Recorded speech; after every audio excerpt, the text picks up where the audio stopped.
What if your ServiceNow could do more than just track tickets? Say hello to Endpoint Central Cloud, now playing nicely inside your ServiceNow dashboard. And if you're an admin, here's how to get it all set up. Step 1. Download the Endpoint Central plugin onto your ServiceNow instance.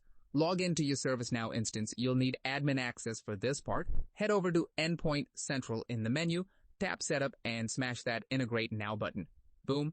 You're halfway there. Now just sign in or sign up to Endpoint Central Cloud. Already a user? Just hit Accept on the consent screen and you're in. New to this? Create your org, approve access, and off you go. Congrats, integration complete. And if you're not an admin, don't worry. Your path starts right here.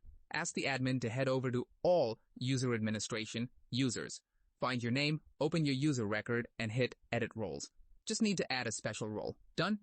Great. Now open any incident, look up top for the Endpoint Central Tools button, or scroll down to the Endpoint Central tab, click it, log in, give consent, and just like that, you're in.